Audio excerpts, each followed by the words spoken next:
जय हिंद दोस्तों, सभी का स्वागत है हमारे YouTube channel study and examination में। तो आज हम बात करने वाले बीआरओ के न्यू वैकेंसीज के बारे में।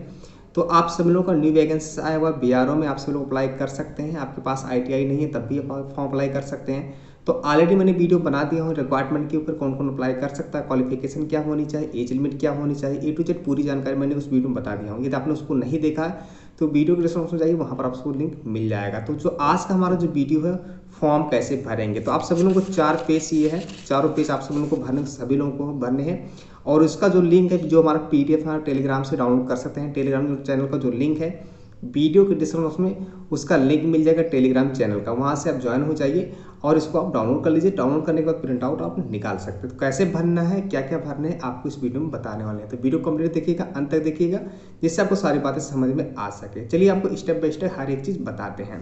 तो देखिए, आप लोगों का फॉर्म है और यहाँ पर आप देखेंगे सबसे पहले यहाँ पर दिखाई पड़ता है please fill up the application in capital letter, यानी कि जो आप सभी लोगों को जो फॉर्म है आप सभी लोग कैपिटल लेटर में ही भरने, यानी स्मॉल में आप सभी लोग को नहीं भरना है। सबसे पहले ऊपर आ जाता है आपको यहाँ पर कंट्रोल नंबर, जो कि फॉर ऑफिस यूज, यानी कि यहाँ पर आपको कुछ भरने नहीं है, ये वहाँ के लिए आप सभी लोगों को नहीं भरने हैं। और आपका जो फॉर्म है इसका जो प्रिंट आउट निकालना A4 साइज में ही निकालिएगा। और 75 GSM जो बैंड पेपर है, ऐसा कुछ नहीं है कि आपको बस जो GMS बैंड पेपर होना चाहिए, A4 साइज का पेपर है आपका तो चल जाएगा, उसमें कोई दिक्कत नहीं होने वाली है। अब बात करते हैं यहाँ पर first number, name of the post, यानी कि किस पोस्ट अप्लाई करना चाहते हैं उसका यहाँ पर आपको नाम लिखना है। जैसे मैं आपको बता दूं कि हम multi skill worker mess waiter apply करना चाहते हैं, तो हमने multi skill waiter mess waiter मैंने लिख दिया हूं। और यहाँ पर आप जिस पोस्ट अप्लाई करना चाहते हैं उस पोस्ट का नाम आप लिख सकते हैं।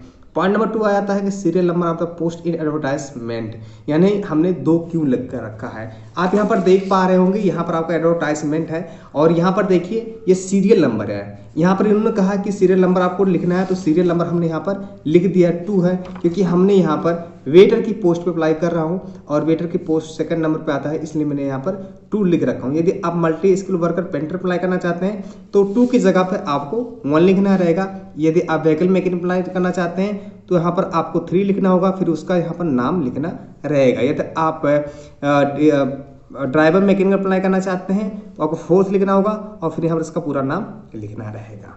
उसके बाद यहाँ पर आ जाते हैं, यहाँ पर आपको कुछ भरना नहीं है, ये तो ऑलरेडी पहले लिखा हुआ है। उसके बाद हम आते हैं कैटेगरी पर। तो कैटेगरी आप यहाँ पर देख पा रहे हो, कैटेगरी यहाँ पर आते हैं, जिस भी कैटेगरी से आप आते हो वहाँ पर आपको टिक लगा देनी है। अब यहाँ पर आते हैं एक फोटो आपको चिपकाना है और चिपकाने के बाद यहाँ पर आपको जो फोटो है वो गेजेटेड ऑफिसर द्वारा सेल्फ अटेस्ट होना चाहिए। गेजेटेड ऑफिसर द्वारा आपका सिग्नेचर होना चाहिए, यानी कि आपके जो सरकारी डॉक्टर होते हैं वो गेजेटेड ऑफिसर होते हैं, उनके पास जाइए और वहाँ से आप इसको जो है सिग्नेचर करवा लीजिए, यानी कि मोहर लगवा लीजिए। तो आपका ये इस तरीके से होना चाहिए। उसके बाद नीचे आप यहाँ पर अपना सिग्नेचर कर दीजिएगा। उसके बाद हम आ जाते हैं weightage of mark, weightage percentage of mark यहाँ पर आपको। तो यहाँ पर देख लीजिए, आपको जो एसेंशियल क्वालिफिकेशन है उसको लिख देना है। यदि आपके पास एडिशनल आपके पास है, जैसे आपकी एक्स सर्विस मैन हो, NCC सर्टिफिकेट है, या आप एक्स सर्विस मैन के बेटे हैं, उन सब में देखिए नोटिफिकेशन में दिया हुआ है, वहाँ से आपको तो वहाँ भी परसेंटेज लिख लीजिए। फिर इसको लिखने के बाद इसको आप ऐड कर लीजिए, फिर इसको आप लिख दीजिएगा। उसका 6th पॉइंट पे आ जाते हैं, whether belong to minority community से आते हैं या मिनॉरिटी से आप आते हैं तो यस करिएगा। यस जैसे करते हैं तो किस में आते हैं उसको आपको टिक लगाना होगा। यदि आप नो कर देते हैं तो आपको टिक लगाने की कोई जरूरत नहीं है। अब बात करते हैं यहाँ पर 7 पॉइंट पे।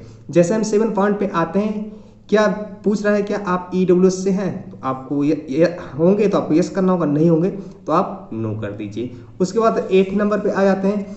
8वें पॉइंट पे लिख रखा है कि आपका नाम होना चाहिए और 10th की जो मार्कशीट है उसी के अकॉर्डिंग आपका नाम होना जरूरी है, और जो भी आप लिखेंगे वो सब कैपिटल में होना चाहिए। तो अपना नाम आप इस तरीके से लिख सकते हैं। उसके बाद आपको फादर नेम लिखना है, फादर नेम भी आप यहाँ पर लिख पाएंगे। उसके बाद यहाँ पर आ जाता है 10th पॉइंट में, यहाँ पर आपको मिल जाता है डेट ऑफ बर्थ। तो अपना डेट ऑफ बर्थ यहाँ पर आप लिख लीजिए। फॉर्म बनने की जो तारीख है आपकी 17 जनवरी 2022 आप लोगों का लास्ट डेट रहने वाला है। तो उससे पहले आप सभी लोग अपना फॉर्म वहाँ पर भेज दीजिएगा।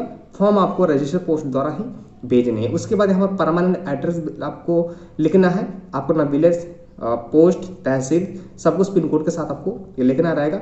उसके बाद आपका पोस्टल एड्रेस आपका है तो पोस्टल एड्रेस लिख लीजिए, या यदि आपका सेम है तो सेम आप दोनों लिख सकते हैं। उसके बाद हम आ जाते हैं पेज नंबर 2 पे। यहाँ पर दिखाई पड़ता एप्लीकेशन फीस डिटेल्स, तो यानी कि जो जनरल, EWS और एक्स सर्विस मैन जो OBC से आते हैं उनको आपको 50% देने होंगे। SC ST वालों को कोई फीस नहीं देने हैं। तो यहाँ पर आपको जो नेम ऑफ बैंक, किस बैंक से करें, स्टेट बैंक लिखना होगा। ट्रांजैक्शन डेट आपकी 7/12 जो भी जिस डेट को कर रहे हैं उसको डेट लिखना होगा, अमाउंट आपको लिखना होगा, और अपना जो पेमेंट रेफरेंस नंबर जो होता है उसको भी आपको यहाँ पर लिखने होंगे। और कैसे करेंगे, आपकी नोटिफिकेशन में दिया हुआ लिंक है, वहाँ पर क्लिक करके अपना फीस पेमेंट कटवा सकते हैं। ऑनलाइन आपको फीस देने रहेंगे। यहाँ पर 14वां नंबर पर आ जाता है कि यदि आप अदर जो भी आपके हमें देखिए, आपका 4th पॉइंट पे हमें दिया हुआ था। देखिए यहाँ पर मैं आपको दिखा देता हूँ। यहाँ 4th पॉइंट पे दिया हुआ था कि यदि आप देखिए यहाँ से ग्रीफ वार्ड्स का आते हैं, कि आर्मी वार्ड से आते हैं, CPL से आते हैं, PS से आते हैं, इनमें से आते हैं भैया, तो यहाँ पर आपको उसको लिखना होगा। यहाँ पर आपको लिख देना रहेगा। नहीं आते हैं तो उसको आप ब्लैंक छोड़ सकते हैं। उसके बाद यहाँ पर देख लीजिए 15वें नंबर पे आ जाते हैं। 15वें नंबर पे आते हैं तो यहाँ पर यदि आप वेदर ऑप्शन आप एक्स सर्विस मैन वाले हैं तो भैया होंगे तो यस लगाइए, नहीं तो आप नो लगा लीजिएगा। वही मैं आपको कुछ देर पहले ही बताया था, जो आपकी क्वालिफिकेशन की परसेंटेज लिखी जा रही थी। तो यहाँ पर देख लीजिए, यहाँ परसेंटेज वही परसेंटेज है जो कि यहाँ पर इनमें आते हैं, इन सब में आते हैं। तो आपको कुछ परसेंट दिया हुआ है आपके नोटिफिकेशन में, उसको रीड आउट कर सकते हैं और उसको पता लगा सकते हैं। लगाने के बाद आप इसको दोनों को ऐड करके लिख सकते हैं। देखिए सब कुछ दिया हुआ है। इनमें से आप आते होंगे भैया तो आप यस कर लीजिएगा, अन्यथा आप नो कर दीजिए। नो जैसे आप करते हैं उसके बाद थोड़ा सा हम नीचे आते हैं। उसके बाद आ जाता है हमारा एसेंशियल क्वालिफिकेशन, यानी कि आपकी शैक्षणिक योग्यता। तो देखिए अपना यहाँ पर name of exam, 10th year आप पासिंग, कौन सी ईयर में पास किए थे उसको लिखना है। बोर्ड और यूनिवर्सिटी नेम डालना है, जिस भी बोर्ड से आप, मैं यूपी बोर्ड से तो यूपी कर दूंगा। उसके बाद यहाँ पर सब्जेक्ट आ जाता है, साइंस साइड से है। उसके बाद यहाँ पर मार्क कितना हमको मिला था, आउट ऑफ मार्क कितने में मिला था, यानी कि यहाँ पर परसेंटेज आपको लिख देनी है। तो देखिए वेटर की जो वैकेंसीज उसमें सिंपल 10वीं पास मांगी जा रही है, तो मैंने 10वीं लगाया हुआ हूँ। और यदि आप वेटर अप्लाई करना चाहते हैं तो उसमें कुछ और ज़रूरत नहीं है। अदर जो भी वैकेंसीज उसमें ITI वगैरह मांगी है तो उसमें आपको ITI होना जरूरी है। लेकिन आप वेटर अप्लाई करना चाहते हैं सिंपल 10वीं पास पे अप्लाई कर सकते हैं। यदि आपने 12वीं BA BSc कुछ भी किए सभी का विवरण आप दे सकते हैं, अन्यथा आप छोड़ सकते हैं। सिंपल आपका 10वीं है तभी फॉर्म अप्लाई कर सकते हैं। उसके बाद हम आ जाते हैं नीचे यहाँ पर आपको देखने को मिलता है टेक्निकल एजुकेशन, यदि आपके पास टेक्निकल की कोई सर्टिफिकेट उसको लगा सकते हैं। आपके पास DL है तो DL आप भी लगा सकते हैं। उसके बाद आ जाते हैं 3rd पेज पे। जैसे हम 3rd पेज पे आते हैं, हमारे यहाँ पर दिखाया पर टोटल एक्सपीरियंस, आपके पास एक्सपीरियंस हो तो लगाइए, अन्यथा आप छोड़ सकते हैं। उसके बाद जो कि BRF वाले हैं, BRO लेबर वाले हैं, CPL वाले हैं, तो आप उसमें हैं तो उसको आप फिल करिए, अन्यथा उसको छोड़ दीजिए। उसके बाद आ जाता है डिक्लेरेशन। डिक्लेरेशन पे आप आएंगे, थोड़ा सा नीचे से आते हैं तो यहाँ पर आप प्लेस डाल सकते हैं, उसका डेट अपना जो भी फॉर्म डाले उसको लिख दीजिए। उसके बाद अपना सिग्नेचर डाल देंगे और यहाँ पर आपको लेफ्ट थंब इम्प्रेशन आपको लगाने, यानी कि अपने अंगूठे पे इस तरीके से पेन से आप लिख सकते हैं, मतलब इसको गोद लीजिए। उसके बाद यहाँ पर चिपका दीजिए, आपका लव इम्प्रेशन यहाँ पर आपको लग जाएगा। उसके बाद आ जाते हैं हम यहाँ पर लास्ट जो हमारा पेज है उस पर आ जाते हैं। तो हमारा लास्ट पेज है। लास्ट पेज जैसे में आते हैं तो यहाँ पर आपको दिखाई पड़ता है फॉर ऑफिस यूजुअली, यानी यहाँ पर आपको कुछ लिखने नहीं है। उसके बाद यहाँ आ जाते हैं, यहाँ पर आपको फोटो चिपकाना, इस पर आपको कोई भी सिग्नेचर वगैरह कुछ नहीं करना है। उसके बाद यहाँ पर फील्ड बाय कैंडिडेट करना है, यानी कि अपना नेम लिखना होगा यहाँ पर। उसके बाद अपने फादर नेम लिखना होगा, सन ऑफ। उसके बाद हाउस नंबर, यानी कि विलेज, पोस्ट, तहसील, डिस्ट्रिक्ट, किस स्टेट से हैं। उसके बाद यहाँ पर अपना पिन कोड आप डाल दीजिएगा। डालने के बाद यहाँ पर आपका एप्लीकेशन फॉर्म भरते समय यहाँ पर आपको सिग्नेचर करना है। फिर अपना लेफ्ट हैंड इम्प्रेशन आपको देने होंगे। उसके बाद यहाँ पर आपको नीचे जो भी हैं उनको आप सभी लोगों को नहीं भरने, बस इतना तक आप सभी लोगों को भरना है। यही आपका एडमिट कार्ड आने वाला है, ठीक है। तो देखिए आप इस तरीके से आप भर सकते हैं और ये सारी चीज़ें ऐसे आपको रहने वाली है।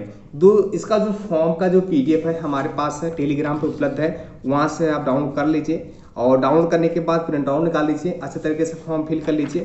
उसके बाद आगे हम आपको वीडियो बताने वाले हैं आप लोगों का एनवेलप किस तरीके से बनना है, कैसे बनना है, और आपको जो फॉर्म भेजने रहेंगे रजिस्टर पोस्ट द्वारा ही भेजना है, वो आपको स्पीड पोस्ट नहीं करना है।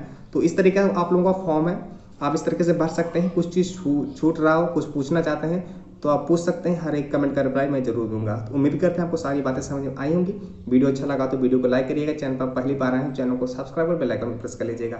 चलिए मिलते हैं अगले वीडियो, तक के लिए जय हिंद, वंदे मातरम।